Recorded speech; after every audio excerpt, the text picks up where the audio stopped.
أعوذ بالله من الشيطان الرجيم بسم الله الرحمن الرحيم وقال الذين كفروا لا تسمعوا لهذا القرآن والغوا فيه لعلكم تغلبون فلنذيقن الذين كفروا عذابا شديدا ولنجزينهم أسوأ الذي كانوا يعملون ذلك جزاء أعداء الله النار لهم فيها دار الخلد جزاء بما كانوا بآياتنا يجحدون وقال الذين كفروا ربنا أرنا الذين أضلانا من الجن والإنس نجعلهما تحت أقدامنا ليكونا من الأسفلين إن الذين قالوا ربنا الله ثم استقاموا تتنزل عليهم الملائكة ألا تخافوا ولا تحزنوا وأبشروا بالجنة التي كنتم توعدون نحن أولياؤكم في الحياة الدنيا وفي الآخرة ولكم فيها ما تشتهي أنفسكم ولكم فيها ما تدعون نزلا من غفور رحیم۔ اور کافروں نے یہ بات کہی کہ اے لوگو تم اس قرآن کو مت سنو اور اس قرآن میں شور و غل کرو تاکہ تم غالب رہو۔ اللہ رب العزت نے فرمایا کہ ہم ضرور عذاب کا سخت ترین عذاب کا مزہ چکھائیں گے ان لوگوں کو جو کافر ہیں، اور ہم ضرور ان کو سزا دیں گے ان برے اعمال کی جو وہ کرتے تھے، اور یہ اللہ کے دشمنوں کی جو سزا ہے وہ جہنم ہے۔ اس جہنم کی آگ میں ان کے لیے ہمیشہ کا گھر ہے جہاں یہ ہمیشہ رہیں گے، اور یہ بطور سزا کے ان کو دیا جائے گا ان اعمال کی وجہ سے، اس وجہ سے کہ یہ ہماری آیتوں کا انکار کرتے تھے۔ اور کافروں نے یہ بات بھی کہی، اور کافر لوگ یہ کہیں گے کہ ہمارے پروردگار ہمیں وہ لوگ دکھا دے جنہوں نے ہمیں گمراہ کیا ہے، چاہے وہ جناتوں میں سے ہو یا انسانوں میں سے، ہم آج ان کو اپنے پاؤں کے نیچے رون دیں گے تاکہ وہ ذلیل ترین ہو جائیں۔ یقیناً جن لوگوں نے یہ جملہ کہا کہ ہمارا رب اللہ ہے، یعنی ایمان لائے اور پھر اس ایمان پر جم گئے، تو ایسے لوگوں پر فرشتے موت کے وقت اور قبر میں اترتے ہیں اور ان کو یہ خوشخبری سناتے ہیں کہ تم مت ڈرو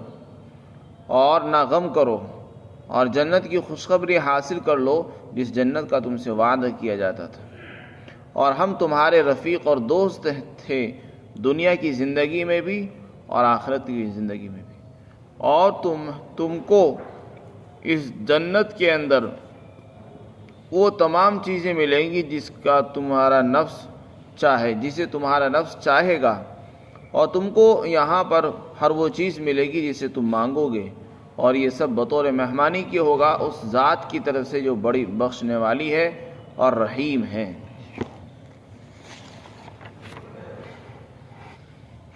ان آیات کے اندر اللہ تعالیٰ نے سب سے پہلے تو کفار اور مشرکین کی حرکت قبیحہ کو بیان فرمایا۔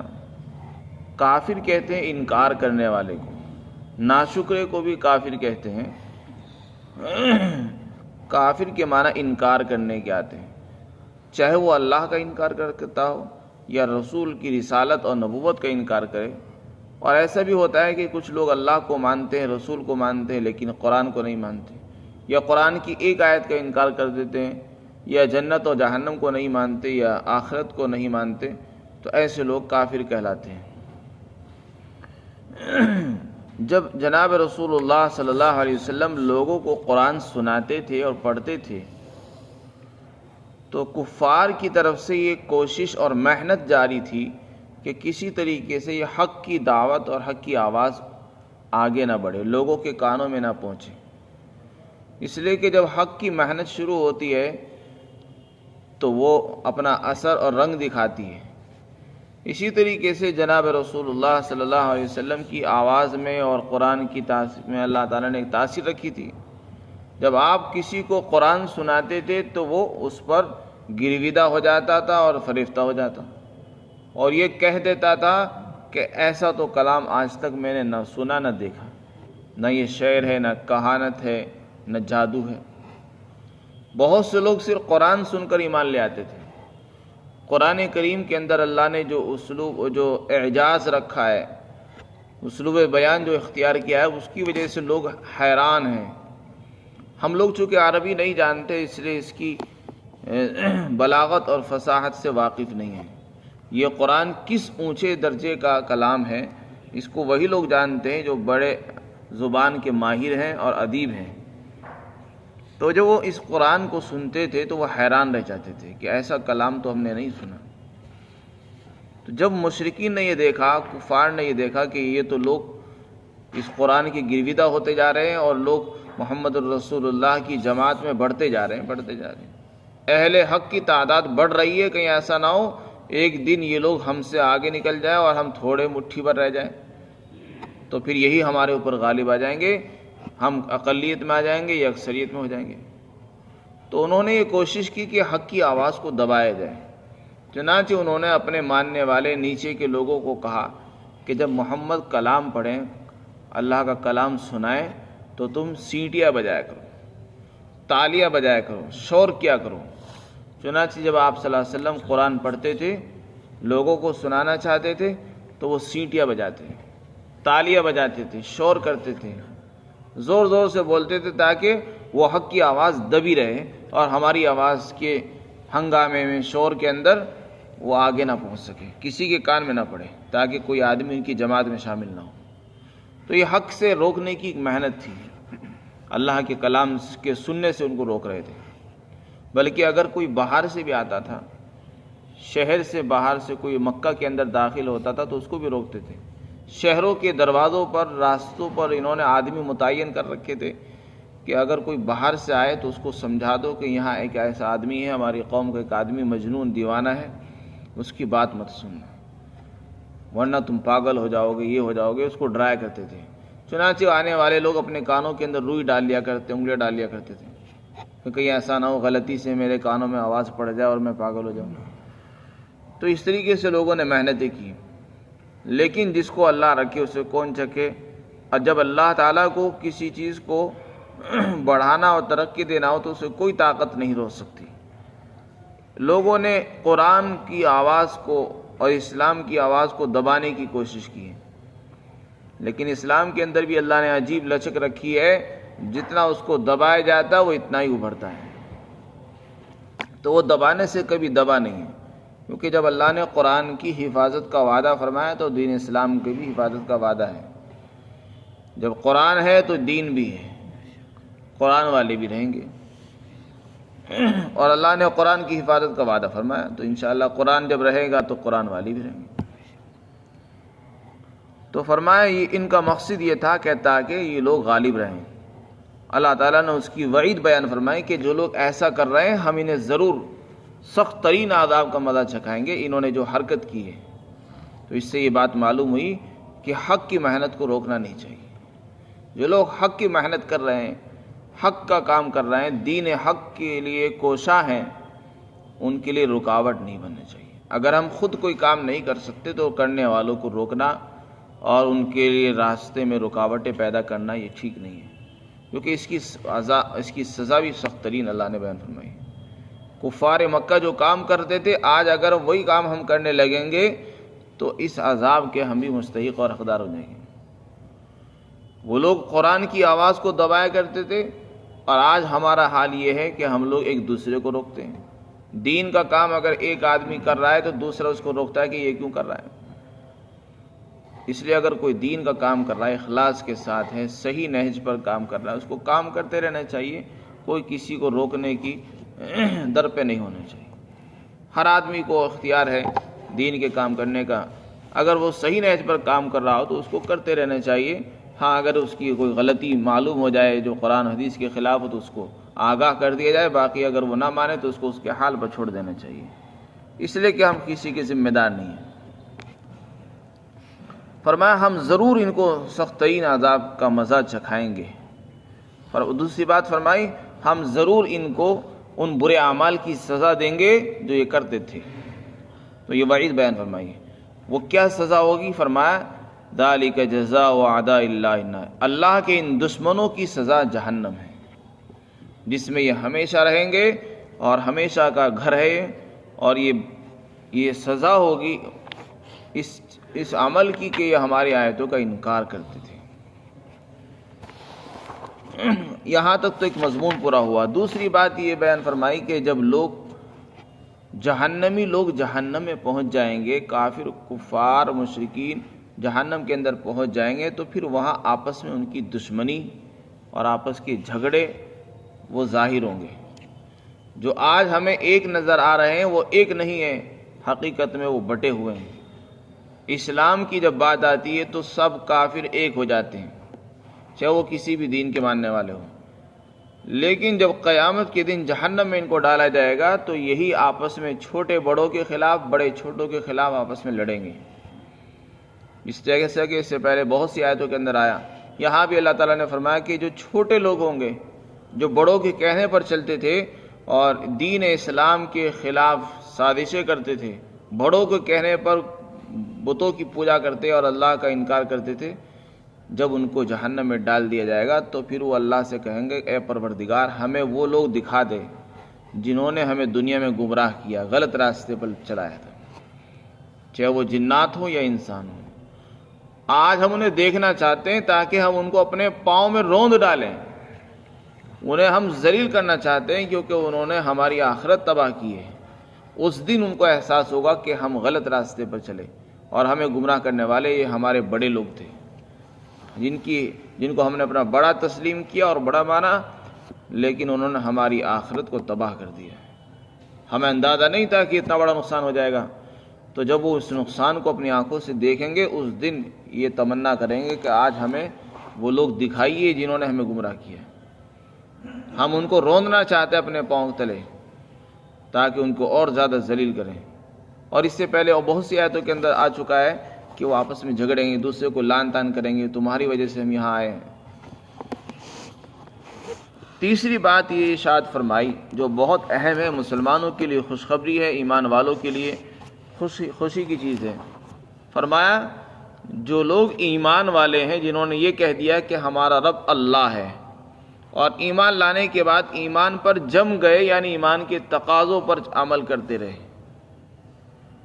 تو اس کی کیا فضیلت ہے؟ ایمان لائے اور ایمان پر ہی موت تک جمے رہے، استقامت اختیار کی، کبھی ایمان سے نہیں پھرے، کافر نہیں بنے، ایمان پر ہی موت آ گئی، تو ایسے لوگوں کی فضیلت بیان فرمائی کہ ایسے لوگوں کے پاس فرشتے آئیں گے اور وہ ان کو تسلی دیں گے، یہ کہیں گے کہ گھبراؤ نہیں اور نہ رنج کرو بلکہ جنت کی خوشخبری حاصل کر لو۔ یہ تین چیزیں کہیں گے، نہ تو گھبراؤ اور نہ رنج کرو اور خوشخبری حاصل کرو۔ یہ فرشتے کب آئیں گے؟ صاحب روح المعانی نے اس میں بہت سی روایتیں نقل کی اور بتایا کہ یہ موت کے وقت آئیں گے۔ یہ کب آئیں گے؟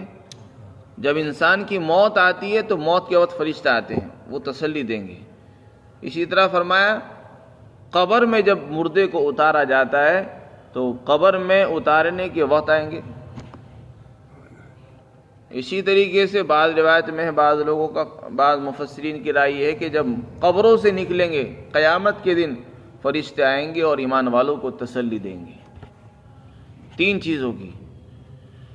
خوف کے معنی آتے ہیں آنے والے خطرات سے ڈرنا۔ خوف کے معنی ڈرنا کہ آئندہ پتہ نہیں کیا ہو جائے گا، پتہ نہیں کیا ہو جائے گا۔ جب آدمی کسی کام کو،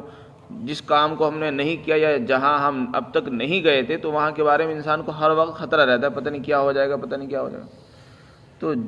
آخرت میں اور میدان حشر میں کیا ہوگا، ہر انسان کو خطرہ رہے گا۔ وہاں کے خطرے سے پہلے ہی انسان کو تسلی مل جائے تو اس سے بڑی نعمت اور کیا ہو سکتی ہے؟ یعنی قیامت آ چکی ہے لیکن ہر انسان کو خطرہ لگا ہوا، پتہ نہیں میرا انجام جہنم ہے یا جنت ہے۔ اور اللہ تعالیٰ نے اس کو قبر میں ہی موت کے وقت اور قبر میں اور قبر سے نکلنے کے بعد تینوں موقعوں پر کہہ دیا کہ تمہیں گھبرانے کی ضرورت نہیں۔ تو اس سے بڑی نعمت اور کیا ہو سکتی ہے کہ موت کے وقت اس کو خوشخبری سنائی جا رہی ہے کہ ڈرنا نہیں، تمہارے لیے اچھا ٹھکانہ ہے، یعنی آئندہ کوئی خطرے کی چیز تمہارے لیے نہیں ہے، تمہارا جو ریکارڈ ہے وہ صحیح ہے اور تمہارے لیے اچھی ہی خبر ہے، لہذا پریشان نہ ہو۔ موت کے بعد اگر کوئی گھبرائے تو اس کو تسلی دیتے ہیں۔ تو آئندہ کے لیے خوف ہوتا ہے تو خوف سے بتائیں گے ڈرنا نہیں۔ اور ایک ہوتا ہے رنج، رنج ہوتا ہے، ملال ہوتا ہے پیچھے کی چیزوں پر۔ جب انسان مرتا ہے تو اس کو رنج ہوتا ہے کہ میرے بچوں کا کیا ہوگا، میرے گھر کا کیا ہوگا، میری بیوی کا کیا ہوگا، میرے اولاد کا کیا ہوگا، بہن بھائیوں کا کیا ہوگا، یا بہت سے میرے مال کا کیا ہوگا، بہت سی چیزوں کا اس کو رنج لگا رہتا ہے کہ پتہ نہیں کیا ہوگا، میں جا رہا ہوں چھوڑ کر، اب ان کا کیا ہوگا، لوگ ان کے اوپر مسلط نہ ہو جائیں، لوگ ان کا مال چھین لیں گے، گھر چھین لیں گے۔ اسی طریقے سے گناہوں کے بارے میں انسان کو رنج رہتا ہے کہ میں نے دنیا میں بہت کچھ کیا، کسی کو کچھ تکلیف پہنچائی، تو ان کا کیا ہوگا،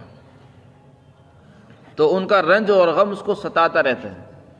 تو موت کے وقت فرشتے ایمان والوں کے پاس آتے ہیں، ان کو تسلی دیتے ہیں، رنج کرنے کی ضرورت نہیں ہے، نہ غم کرنے کی ضرورت نہیں، اللہ نے ان کو بخش دیا ہے۔ پھر تیسری خوشخبری سناتے ہیں کہ خوشخبری حاصل کر لو جنت کی، اللہ نے تمہارے لیے جنت طے کر رکھی ہے، لہذا اب مرتے وقت نہ تو گھبراہٹ ہو اور نہ کسی چیز کا غم اور ٹینشن ہو، اور بلکہ خوشی ہونی چاہیے کہ تم ایک بہت اچھے ٹھکانے کی طرف کو جا رہے ہو جس کو اللہ نے تمہارے لیے طے کر دیا ہے، قبر میں بھی، موت کے وقت بھی، اور قبر سے نکلنے کے بعد قیامت کے دن بھی۔ بعض مفسرین نے فرمایا کہ یہ صرف 3 ہی حالتوں میں نہیں، یہ تو عام ہے، یہ دنیا کے اندر بھی خوشخبری سناتے ہیں۔